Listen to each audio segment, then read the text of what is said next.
മന്ത്രിയെ കിട്ടാത്തതിൻ്റെ ദണ്ണം ലാറ്റിൻ കത്തോലിക്കർക്ക് ഇപ്പോഴും തീർന്നിട്ടില്ല. ഏതാണ്ട് ഒരാഴ്ചയോട് അടുക്കുന്നു മന്ത്രിസഭ വന്നിട്ട്. സാർ ഇതെന്താവും ഇതിൻ്റെ ഒരു വലിയ പ്രശ്നത്തിന് കാരണം? ലത്തീൻ കത്തോലിക്കൻ മന്ത്രി ഉണ്ടല്ലോ.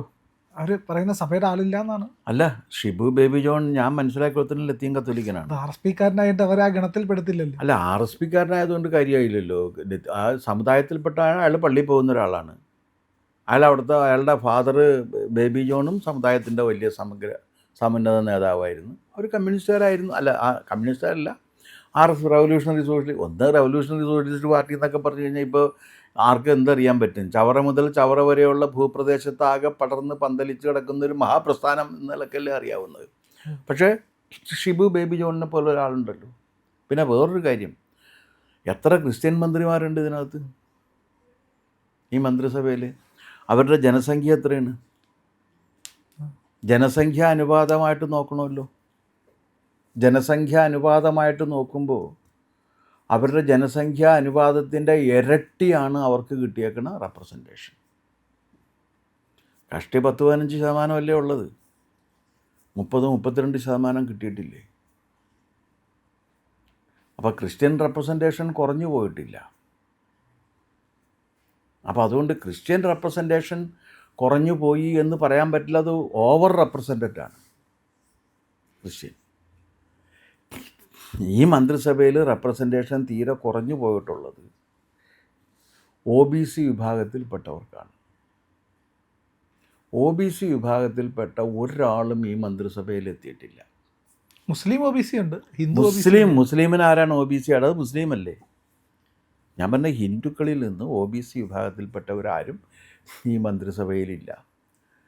ഈഴവ വിഭാഗത്തിന് അവർ അർഹിക്കുന്ന പ്രാതിനിധ്യം കിട്ടിയിട്ടുമില്ല. ഒരാളേ ഉള്ളൂ അല്ലേ? 2-3 പേര്. ബിന്ദു കൃഷ്ണയുണ്ട്, പിന്നെ ലിജു ഉണ്ട്, പിന്നെ മറ്റേ യൂത്ത് കോൺഗ്രസിൻ്റെ സംസ്ഥാന പ്രസിഡൻറ്റും ഉണ്ട്. ആ 3 പേരല്ലാണ്ട് വേറെ ആരുമില്ല. പക്ഷേ അവർ 26-27% ജനസംഖ്യയുണ്ട്. അവർക്ക് കിട്ടിയിരിക്കുന്നത് വളരെ കുറവാണ്. അപ്പോൾ ഇതൊന്നുമില്ലാതെ ഇത്രയും ഓവർ റെപ്രസെൻറ്റേഷൻ ക്രൈസ്തവർക്ക് കിട്ടിയിട്ടും ആ വിഭാഗത്തിൽ നിന്ന് ഒരാളെ മന്ത്രിയാക്കിയതിന് ശേഷവും തനിക്ക് ഞങ്ങൾക്ക് മന്ത്രിസ്ഥാനമില്ല എന്ന് സഭ കിടന്ന് കരയുന്നതിൽ യാതൊരു അർത്ഥവുമില്ല, അത്യാർത്ഥി മാത്രമാണ്. അതവിടെ ഇരിക്കട്ടെ. പക്ഷേ VD സതീശൻ അവകാശപ്പെട്ടിരുന്നത്, ബഹുമാനപ്പെട്ട മുഖ്യമന്ത്രി VD സതീശൻ അവകാശപ്പെട്ടിരുന്നത്, അദ്ദേഹം ഒരു സമുദായത്തിൻ്റെയും തിണ്ണനിറങ്ങില്ലെന്നാണ്. തിണ്ണനിറങ്ങുക എന്ന് പറഞ്ഞു കഴിഞ്ഞാൽ അവരുടെ അടുത്ത് പോവില്ല എന്നാണ്. പക്ഷേ മന്ത്രിസഭ സത്യപ്രതിജ്ഞ ചെയ്തിട്ട് നേരെ ഓടിയെത്തിയത് ലത്തീൻ ബിഷപ്പിൻ്റെ തിരുസന്നിധിയിൽ അവിടെ പോയി കൈമുത്തി അവിടെ ഇരുന്ന് തിണ്ണനിറങ്ങി വരെയാണ് ചെയ്തത്. അദ്ദേഹം ഹിന്ദു സമുദായത്തിൻ്റെ തിണ്ണനിറങ്ങില്ല എന്നാണ് പറഞ്ഞെങ്കിൽ അതും തെറ്റാണ്. ഇപ്പോൾ പുതുതായിട്ടൊരു ആരോപണം വന്നിട്ടില്ലേ? മഹാവൃത്തികെട്ട ആരോപണമാണ് ഉന്നയിച്ച ആരായിരുന്നാലും ഉന്നയിക്കാൻ പാടില്ലാത്തതാണ്. സതീശൻ്റെ അച്ഛൻ്റെ പേര് മേനോനാണ്. അല്ല, മേനോൻ എന്നാണ്. ദാമോദര മേനോൻ എന്നാണ്. ദാമോദര മേനോൻ്റെ മകനാണ് താൻ എന്നുള്ള കാര്യം പറവൂര് മത്സരിക്കാൻ പോയി നിന്നപ്പോഴൊക്കെ സതീശൻ ഉപയോഗിച്ചിട്ടുണ്ട്. അതിലെങ്ങനെ തെറ്റു പറയാൻ പറ്റും? അയാളുടെ അച്ഛൻ്റെ പേര് അതല്ലേ? അതെ. മുഖ്യമന്ത്രിയായി എന്നും വേണ്ട അച്ഛൻ്റെ പേര് മാറ്റി പറയാൻ പറ്റുമോ? ഇല്ല.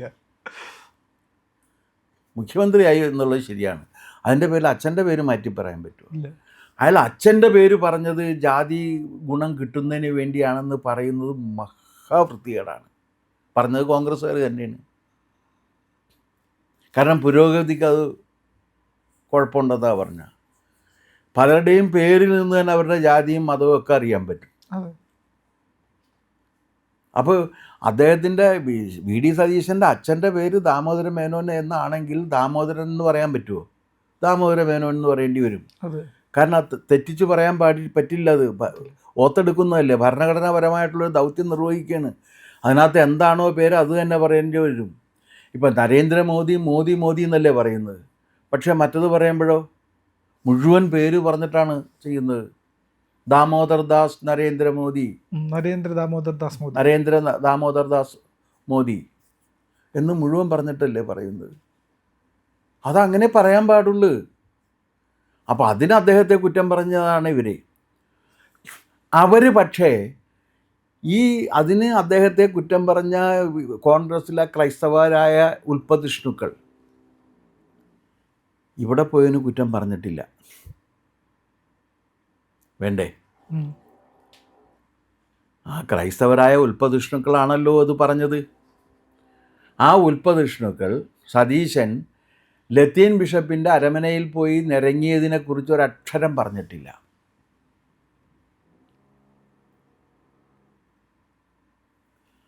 റോജി എം ജോണിന് വേണ്ടി കത്തോലിക്ക, സുറിയാനി കത്തോലിക്ക സഭ ഒരുമിച്ച് നിന്ന് വാശി പിടിച്ച് വിദ്യാഭ്യാസ വകുപ്പ് മേടിച്ചെടുത്തില്ലേ ഹയർ എഡ്യൂക്കേഷൻ? അതെ, ഹയർ എഡ്യൂക്കേഷൻ മേടിച്ചെടുത്തല്ലോ. വാശി പിടിച്ച് മേടിച്ചെടുക്കുകയല്ലേ ചെയ്തത്. അതിനെക്കുറിച്ചും ഈ ഉൽപ്പതിഷ്ണുക്കളൊന്നും പറഞ്ഞില്ല. പക്ഷേ ഈ ഗവൺമെൻറ്റിൻ്റെ സ്വാധീനത്തിൽ ക്രൈസ്തവ ഇസ്ലാമിക മത വിഭാഗങ്ങളുടെ സ്വാധീനവും ദുസ്വാധീനവും ഈ ഗവൺമെൻറ്റിനെ ഭരിക്കും എന്നതിൻ്റെ സൂചനയാണ് സതീശൻ ലത്തീൻ സഭയുടെ മുമ്പാകെ പോയി കീഴടങ്ങി അവിടെ മുട്ടുകുത്തി നിന്ന് പ്രാർത്ഥിച്ചത് എന്നാണ് എനിക്ക് തോന്നുന്നത്. കാരണം അത് സതീശൻ ഇത്രയും കാലം പറഞ്ഞുകൊണ്ടിരുന്ന കാര്യത്തിൽ നിന്നൊക്കെ ഉള്ള പിന്നാക്കം പോക്കാണ്. ഇത്രയും കാലം അദ്ദേഹം ജമാഅത്തെ ഇസ്ലാമി പോലുള്ള ഇസ്ലാമിക ഭീകരവാദ സംഘടനകളുടെ വക്താവായി നിന്നുകൊണ്ട് അതിനെ ന്യായീകരിക്കുകയായിരുന്നു. ഇപ്പോഴദ്ദേഹം ക്രൈസ്തവ മത പുരോഹിതന്മാരുടെ വക്താവായി മാറുകയും അവരുടെ മുന്നിൽ കീഴടങ്ങുകയും ചെയ്യുകയാണ്. അപ്പോൾ ജമാഅത്തെ ഇസ്ലാമിയും അതുപോലുള്ള ഇസ്ലാമിക ശക്തികളുടെയും മുന്നിൽ കീഴടങ്ങിയ മുഖ്യമന്ത്രി ക്രൈസ്തവരുടെ മുന്നിലും പോയി കീഴടങ്ങിയാണ്.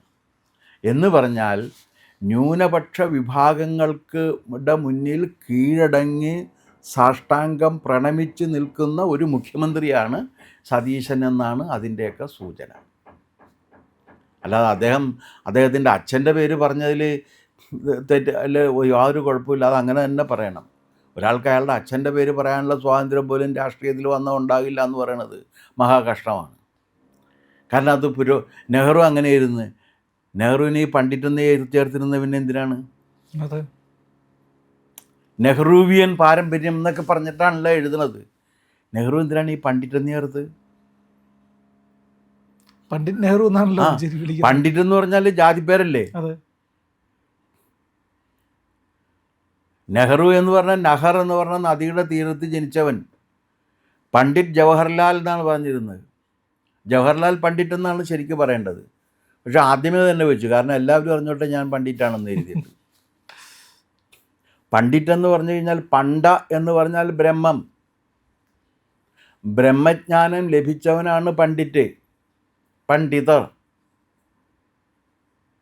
അതിൻ്റെ ഇംഗ്ലീഷ് തത്ഭവമായിട്ടാണ് ഇത് വരുന്നത്. ആ പണ്ഡിതം എന്ന് പറയുന്ന പണ്ടയെ അറിഞ്ഞവൻ, പണ്ടയെ അനുഭവിച്ചവൻ ബ്രാഹ്മണൻ. താൻ ബ്രാഹ്മണനാണെന്ന് ലോകത്തോട് വിളിച്ചു പറഞ്ഞുകൊണ്ട് നിന്ന പണ്ഡിറ്റ് ജവഹർലാൽ നെഹ്റുവിനെയാണ് മതേതരത്തിൻ്റെ വക്താവായിട്ട് അവതരിപ്പിക്കുന്നത്. അങ്ങനെയാണെങ്കിൽ കോൺഗ്രസിൻ്റെ ഒരു നേതാക്കളുടെയും പേര് പറയാൻ പറ്റില്ലല്ലോ. എല്ലാവരുടെയും പേരിൻ്റെ കൂടെ ജാതിവാലുണ്ടല്ലോ. അതിനെന്താ പ്രശ്നമൊന്ന്? പട്ടേലിൻ്റെ ഉണ്ട്, അതെ, ഞാൻ ചോദിക്കട്ടെ, ശാസ്ത്രികളുടെ ഉണ്ട്. ഞാൻ ചോദിക്കട്ടെ, അതിലെന്താ? ഒരാളത് പരസ്യമായിട്ട് ഓൺ ചെയ്യല്ലേ? അതെ, അയാൾ ഓൺ ചെയ്യട്ടെ, അയാൾ ഓൺ ചെയ്യട്ടെ, പരസ്യമായിട്ട് ഓൺ. ഇപ്പോൾ EM ശങ്കരൻ നമ്പൂതിരിപ്പാടെന്നല്ലേ പറഞ്ഞിരുന്നത്?